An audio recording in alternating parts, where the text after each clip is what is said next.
አረ ጋይስ ከዚህ ፎቅ ልዝለል ወይስ ፕሮሰስ ልጀምር? ያየሁት አራቱንም ሊበላው እኮ ነው። እሺ አንድ ቁጥር ጻፉ ዝለል የምትሉ፣ ሁለት ቁጥር ደግሞ ፕሮሰስ ጀምር በሉ ቢያንስ። እቺ ማይንስፊልድ ታውን የምትባል ቡድንን ገቢ ማሰባሰቢያ ካጫወትናት በኋላ የተማርናቸው አንዳንድ ነገሮች ልንገራችሁ። ጥሩ ጥሩ ነገሮች፣ መጥፎ መጥፎ። መጀመሪያ ስኬሊ ለምን እንዳልተጫወተ ልንገራችሁ። ጄሱስ ለምን ተስፋ እንዳስቆረጠ ልንገራችሁ። ገባችሁ አይደል? ከዛ በአጠቃላይ ደግሞ ሁለት ያበደ ጎል አገባን፣ ገቢ ማሰባሰቢያ ነው። ሳልመን ምናምን የምትባለው ፈላ ደግሞ ችግር የለውም እድል ይሰጣታል። መጀመሪያ ስኬሊ ለምን እንዳልተጫወተ ከዊጋንና ከፖርትስማውት ሁለቱም ጨዋታ ጋር ቢጫ በማግኘቱ ዛሬ መጫወት የሚችልበትን አንድ እድል የፕሪሚየር ሊግ ላይ አርቴታ አይሰማውም። አንድ እድል አባከነው ማለት ነው። ሚድፊልድ ላይ ራሱ የማየት እድል ነበር። ጄሱስ ደግሞ ማለት ነው አያችሁታ ከነዚህ ቧንቧ ሰራተኞች ጋር ራሱ ምንም አይነት ለውጥ መፍጠር ማይችል ተጫዋች። ይሄኔ እኮ 3-0 እየመረናቸው አርቴታ ቀይሮ ቢገባ ኖሮ ፕራይም አር9 ይሆንልን ነበር። 3-0 ስንፈልገው የለም። ገባ አይደል? ስንፈልገው የለም። ሰመር ላይ ዋንጫ ታነሻለሽ፣ ትስሚዋለሽ። ከዛላ ሀቢቢ ወደ ሳውዲ ትላካለሽ ማለት ነው፣ ወይ ወደ ብራዚል። አይመለከተንም ወዴት እንደምትሄጂ። ሌላኛው ደግሞ ማለት ነው በአራት ግንባር እየተዋጋን ነው አይደል? ኖርማል እኮ ነው። በቃ ዋና ማሸነፉ ነው። የሚሸነፍም አለ ከነዚህ አይነት ቡድን ጋር ገባ። ከውድድር የሚወጣ አለ። እኛ በ11ዱንም ተጫዋች ቀይረን የሆነ ነገር ዲፕ የሆነ ፎርም ማይቀንስ ከመሰለ ጨለለና ማለት ነው እንጂ ጎሎቹ እኮ ጽድት ያሉ። በረኛው ይችላል፣ ለቧንቧ ሰራተኛ ይችላል። ግን እንደዛም ቢሆን ጽድት ያሉ ጎሎች ያገባ ነው። ስለዛ ቻምፒየንስ ሊግ 16 ውስጥ ፕሪሚየር ሊግ አንደኛ፣ ካራባኦ ካፕ ፋይናል፣ ኤፍኤ ካፕ ኳርተር ፋይናል 8 ውስጥ ይላል። we are the gunners።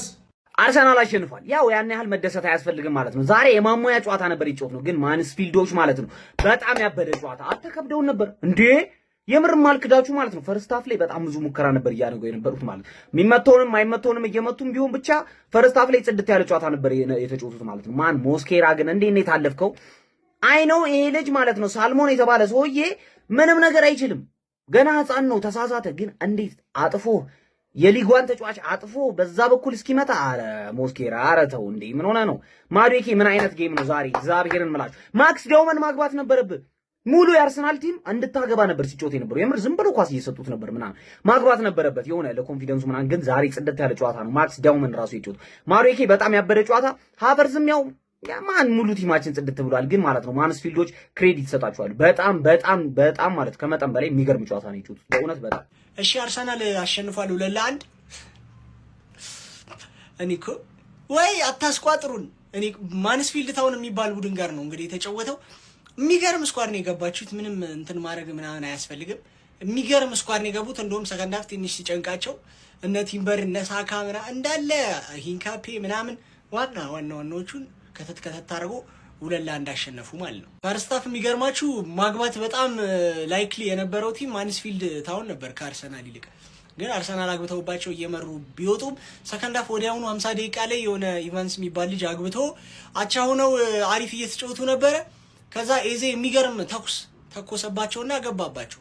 ሲጨንቁ አርቴታ ቀይሮ አስገባ እና ማንስፊልድ ታውንን ማለፉ እንደማይቀር እኮ ሁላችንም እናውቃለን። ምንድነው ሁላችሁም እየመጣችሁ አረ ይሄ ቡድን ግን ስለ 4 ዋንጫ ምናምን አድክሞች። ለማንኛውም እኛ ከኒውካስትል እንጫወታለን ማታ 5 ሰዓት ላይ። መልካም እድል ለሲቲዘንስ። እንደዚህ አይነት ከባባድ ጨዋታ ማለፍ ምን ማለት እንደሆነ ማታ አሳያለሁ። መቻቹ አሁን ደግሞ ከጨዋታው የታዘብናቸውን አንዳንድ ነገሮች ጀባላችኋለሁ። ሁላችሁም ቪዲዮን ኮፒ ሊንክ ሪፖስት በማድረግ ጀምሩት ማለት ነው። ከዛ እስከ መጨረሻው ተከታተሉትና ቪዲዮ ከተመቻቹ ላይክ እና ፎሎ ታደርጉኛላችሁ። በየጨዋታው ከሴት ፒስ ውጪ ጎል አያገባም። ከዛ በተጨማሪ ደግሞ በእያንዳንዱ ጨዋታ 1 እና 2 ጎል ነው እንጂ የሚያስቆጥረው ከዛ የዘለለ ጎል አያስቆጥርም እየተባለ የሚተቸው የኛው አርሰናል በዚህ የውድድር ዓመት ከባርሴሎናና ከባየር ሙኒክ በመቀጠል 101 ጎሎችን ያስቆጠረ የአውሮፓ ክለብ ሆኗል። እንደምትመለከቱት ባየር ሙኒክ 128 ከዛ ባርሴሎና 110 ከዛ የኛው ክለብ አርሰናል 101 ጎሎችን በዚህ የውድድር ዓመት ገና 8 የፕሪሚየር ሊግ ጨዋታዎች እየቀሩ ከዛ የካራባኦ ካፕ የኤፍኤ ካፕ እና የሻምፒዮንስ ሊግ ጨዋታዎች እየቀሩ 101 ጎሎች ላይ መድረስ ይችላል ማለት ነው። ስለዚህ አሁን መተቸት ያለበት ክለብ ማን እንደሆነ እናያለን። እቺ ፒክቸር አሁን አፕዴት ሆናለች። በሊጉ አንደኛ ነን፣ ከዛ ሻምፒዮንስ ሊግ ራውንድ ኦፍ 16 ላይ ነን፣ ከዛ ካራባኦ ካፕ ፍጻሜ፣ ከዛ ደግሞ ኤፍኤ ካፕ ላይ ደግሞ ኳርተር ፋይናል ደርሰናል ማለት ነው። በዛሬው ድል ላይ ከፍተኛውን ድርሻ የተወጡ ሁለቱ ተጫዋቾቻችን ናቸው፣ ማርሊ ሳልመን እና ማክስ ዳውማን። ስለ ሁለቱም እንግዲህ እድሜያቸው በደንብ ይናገራል። በጣም ወጣት የሆኑ ተጫዋቾች ናቸው። ነገር ግን የሚያሳዩት ፐርፎርማንስ እጅግ ተስፋ የሚጣልባቸው ተጫዋቾች ናቸውና በክለባችን ታሪክ ሁለት የ16 ዓመት ተጫዋቾችን ይዞ ሲገባ ዛሬ ለመጀመሪያ ጊዜ ነው። አርቴታ በወጣቶች አያምንም የሚባሉ አሰልጣኝ በደንብ ተጫዋቾቻችን ላይ እምነት እንዳለው በዛሬው ጨዋታ አይተናል። በቡካዮ ሳካ ተቀይሮ እስኪወጣ ድረስ ማክስ ዳውማን ምን አይነት ፐርፎርማንስ ያሳየ እንደነበር በደንብ ተመልክታችኋል ብዬ አስባለሁ። ይሄ ፐርፎርማንስ በጎል ቢታጀብ በእርግጠኝነት የጨዋታው ማን ኦፍ ዘ ማች መሆን ይችል ነበር። ማርሊ ሳልመን የሰራው ስህተት እንዳለ ሆኖ በዚህ እድሜ የመሃል ተከላካይ ሆኖ መጫወት በራሱ በጣም ትልቅ ክሬዲት የሚያሰጠው ነው እና ማክስ ዳውማንን በግሉ ደግሞ አፕሪሼት ለማድረግ ያክል ማክስ ዳውማን የምሬን ነው የምላችሁ እድል ይሰጠው፣ እድል በደንብ ያገኝ። ከዛ ደግሞ በእያንዳንዱ ጨዋታ ልክ እንደዛሬው ራሱን እያሳየ ይቀጥል እንጂ የወደፊቱ የክለባችን ትልቁ እጣ ፈንታ የሚጣልበት በጣም ምርጡ ተጫዋቻችን ነው የሚሆነው። በእርግጠኝነት ከቡካዮ ሳካ ቀጥሎ ከአካዳሚ ያገኘነው ትልቅ ተስፋ የጣልበት ምርጡ ተጫዋቻችን እንደሚሆን አትጠራጠሩ። ዛሬው ጨዋታ እንግዲህ የክረምቱ ሁለቱ ፈራሚዎቻችን ናቸው ጎል ያስቆጠሩት። ኖኒ ማዱዌኬ ያስቆጠረው ጎል በጣም አሜዚንግ ነው፣ የኤቨሬችም ላይክ ዛት ማለት ነው። ነገር ግን ኖኒ ማዱዌኬ ላይ በጣም ትልቅ ጥያቄ ይነሳል ብዬ አስባለሁ። ቢኮዝ እያሳየ ያለው ፐርፎርማንስ በጎል ቢታጀብ እንኳን ያን ያህል አመርቂ አይደለም፣ ተስፋ የሚጣልበት አይደለም። ለቡካዮ ሳካ ሁነኛ ተፎካካሪ ከማክስ ዳውማን ሌላ አንድ ተፎካካሪ ያስፈልጓል ብዬ አምናለሁ ፐርሰናል። በመጨረሻም ትዊተር ላይ ዞር ስለ ያገኘሁትን አንድ አስገራሚ ነገር ልንገራችሁ። በሊቨርፑል የመጀመሪያ ሽንፈታችንን ስናገኝ ከዛ በኋላ ያደረግናቸው 18 ጨዋታዎች ምንም አይነት ሽንፈት አልገጠመንም ነበር። ከዛ በድጋሚ ደግሞ በአስቶን ቪላ 2-1 ስንሸነፍ እንደምትመለከቱት 12 ተከታታይ ጨዋታ ምንም አይነት ሽንፈት አልገጠመንም ነበር። ከዛ በኋላ ደግሞ ባለፈው በማን ዩናይትድ 3-2 ከተሸነፍን በኋላ 11 ተከታታይ ጨዋታዎችን የዛሬውን ሳይጨምር ምንም አልተሸነፍንም። እጅግ በጣም አፕሪሼት የሚደረግ ቁጥር ነው። አንዳንድ ሰዎች ቢተቹትም በጣም አፕሪሼት መደረግ ያለበት ቁጥር ነው። ቢኮዝ ይህንን ሁሉ ጨዋታ ስናደርግ በሳምንት 2 እንደሆነ እንዳትርሱ። አንዳንዴም ደግሞ በ10 ቀን 4 ጨዋታዎችን እያደረግን ነበር። ኤንዌስ በኤፍኤ ካፑ በቀጥታ ወደ ፍጻሜ ተቀላቅለናል ማለት ነው። ቀጣይ ከሊቨርኩሰን ጋር የምናደርገው የቻምፒዮንስ ሊግ ጨዋታ ይጠበቃል። ኮፒ ሊንክ ሪፖስት አድርጋችሁ ለሰፊ አርሰናል ጀማ እንዲዳረስ ማድረግ እንዳትረሱ። ይመቻችሁ። ለማንስፊልድ ቪዲዮ ልሰራ አላሰብኩም ነበር። ጎስት ነው በግሪንብሲ የሚወድቅም አለ ብሎ ያስታወሰኝ። ለማንኛውም መድፈኞች ወደ ሁሉም ዋንጫ እየቀረብን ነው። እንችላለን። መድፈኞቹ አርሰናሎች የእንግሊዝ ሶስተኛ የሊግ እርከን ላይ የሚገኘው ማንስፊልድ ታውንን ከሜዳቸው ውጭ ተጉዘው 2-1 በሆነ ውጤት በመርታት በኤፍኤ ካፕ ወደ ቀጣዩ ዙር ማለፋቸውን ማረጋገጥ ችለዋል። እንግዲህ በዚህ ጨዋታ ላይ ማንስፊልድ ታውኖች በጣም ነበር ሲያስገርሙኝ የነበረው። በአንዳንድ እንቅስቃሴዎች መድፈኞቹ አርሰናሎች ላይ ለማጥቃት ሲያደርጓቸው የነበሩ እንቅስቃሴዎች ተሳክቶላቸውም ነበረ።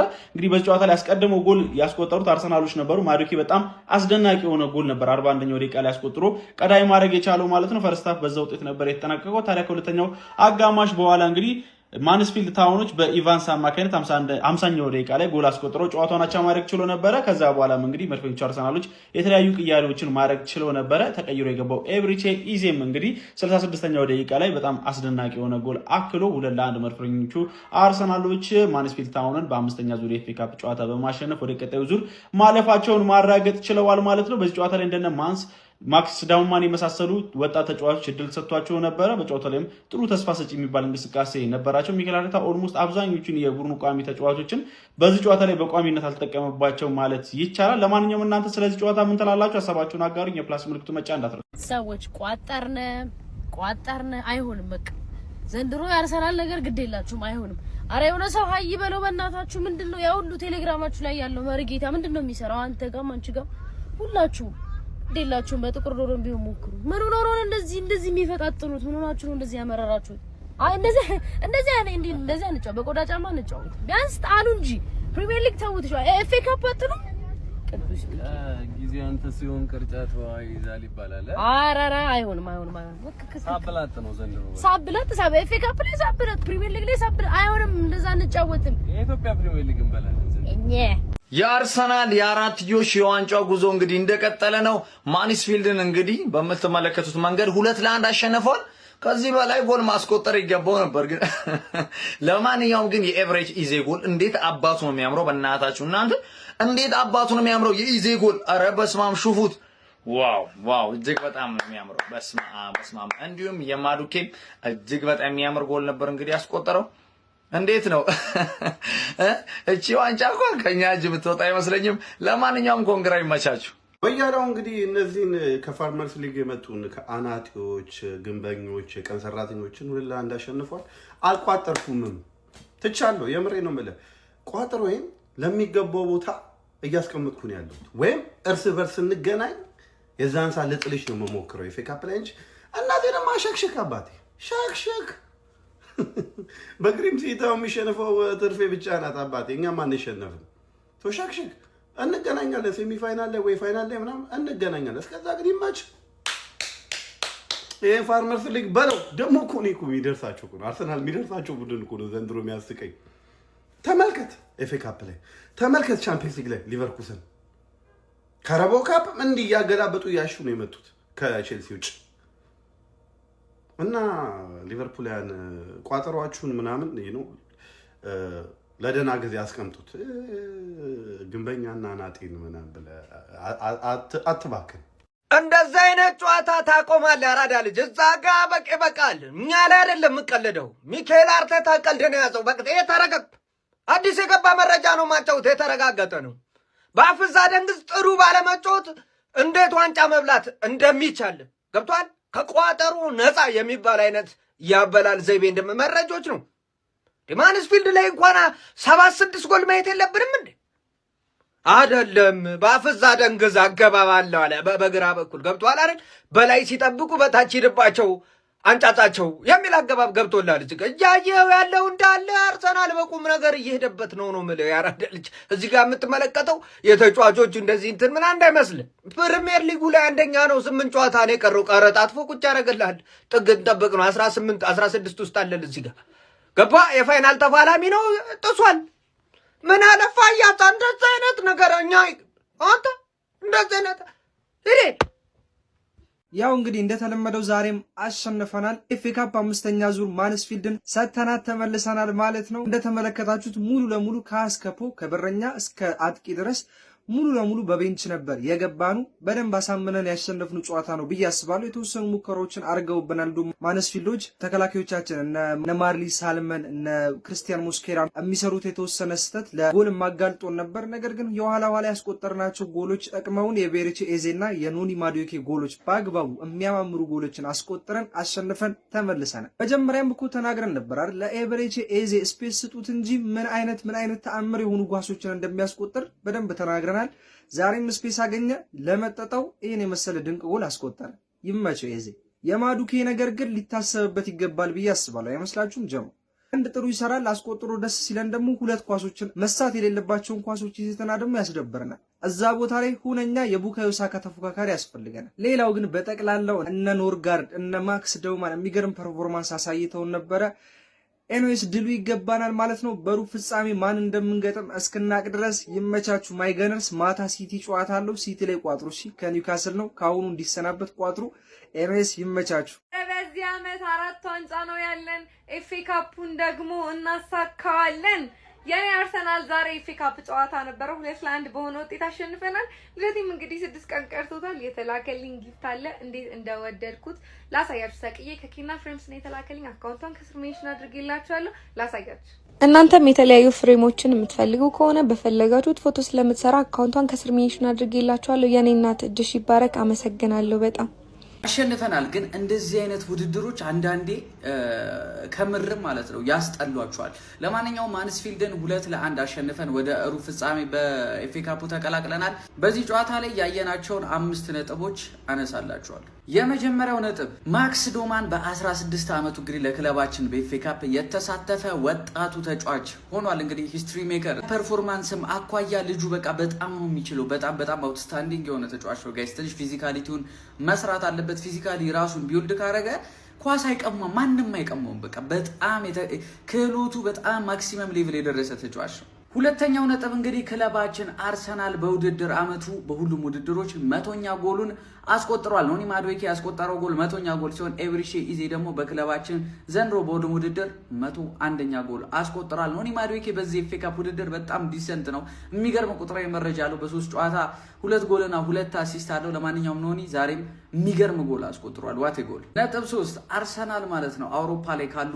ቡድኖች ውስጥ ምርጡን ስኳድ ዴፕዝ ያዘው ነው ብዬ ለመናገር እንግዲህ መድፈር እችላለሁ። ክለባችን አርሰናል ዛሬ እንግዲህ በእንግሊዝ ታሪክ አንድ ታሪክ በራሱ በስሙ ጽፏል። ይህ ምንድነው?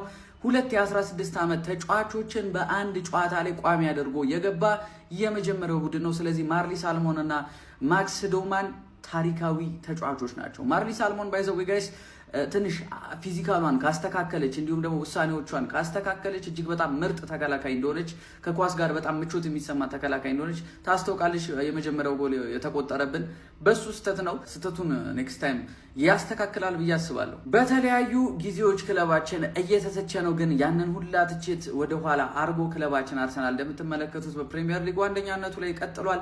እንዲሁም ማክሰኞ ዕለት በቻምፒዮንስ ሊግ ራውንድ ኦፍ 60 ከባየር ሊቨርኩሰን ጋር ይጫወታል። የካራቦ ፍጻሜ አለብን። እንዲሁም ደግሞ በኤፍኤ ካፑ ሩብ ፍጻሜን ተቀላቅለናል። ይህን ነገር ስነግራችሁ ቅድም አርሰናል 102 ጎል ደርሷል ብዬ ነግራችሁ ነበረ። 102 ጎል ከዛ በላይ ያስቆጠሩ ቡድኖች ባይዘው አውሮፓ ላይ ሁለት ናቸው፣ ባየር ሙኒክ እና ዘ ቤስት አታኪንግ ተጫዋቾች አሉበት የተባለው ባርሴሎና ነው። ባርሴሎና 110 ጎል ላይ ያስቆጠረው የሚገርማችሁ ነገር ቤተሰብ በጣም ማክሲመም የደረሰው እንትና ነው ሙኒክ ነው 128 ጎል። የመጨረሻውና አምስተኛው ነጥብ ይሄ ውድድር አንዳንዴ ቢቀር ይሻላል ያልኩበት ምክንያት ደግሞ ይሄ ነው። ወሳኝ ተጫዋቾች የሚባሉ ልጆች ናቸው ሁለቱም። ሊያንድሮ ትሮሳርድም ካላፊዮሪ እንግዲህ ጨዋታውን መጨረስ አቅቷቸው በጉዳት ተቀይረው ወጥተዋል። አይ ቲንክ ትሮሳርድ ምናልባት ለጥንቃቄ ሊሆን ይችላል ብዬ አስባለሁ። ካላፊዮሪ ግን አይመስልም የሆነ ወይ ሃምስትሪንግ ወይ የሆነ ኖክ ነገር ነው የሚመስለው። ብቻ ለዚህ ነው አንዳንዴ ከእንደዚህ አይነት ውድድሮች መሰናበት በቃ ስኳድህን በደንብ ይዘህ የምትቆይበት። አሁን ማክሰኞ ቻምፒዮንስ ሊግ አለ እና ማጣት የሌለብን ተጫዋቾቻችን አሁን ላይ ማጣት የሌለብን ሰዓት ነው ብዬ አስባለሁ። ወያላው ላይ ከመቋጠር የጎዳና ይፍጣር ማፍጠር ዋቴን ፈላይ ነበር እኮ ወያላ ማኑ አስነከተ ፈርስታ ፋውቃ አጫውነ ምን የዋቴ ነው አባቴ እኔ ላፈጥር ነው ከቻልኩ እናሳ ዋቴ ነኝ እንዴ ስለሚቻል ጀማው መልካም አፍጥር ወያላው አልሰማህም አባቴ እኔ ታውን በኋላ ቋጠሮ አላባክንም ይመቻችሁ። ጀማው ቪዲዮ ለመቅረጽ አልተመቸኝም። አርሰናላችን አሸንፏል። ኮንግራ አፍጥር ፕሮግራም ላይ ስለሆንኩኝ ነው ማለት ነው። ይኸው ላሳያችሁ አፍጥር ፕሮግራም ስለሆነ እንኳን ደስ አላችሁ። ቪዲዮ ሰራለሁ በኋላ ስገባ። ይመቻችሁ። ያው ቀላል ቲም ስለሆነ ቀለል ያለ ቪዲዮ ነው የምሰራ ነው። ይመቻችሁ።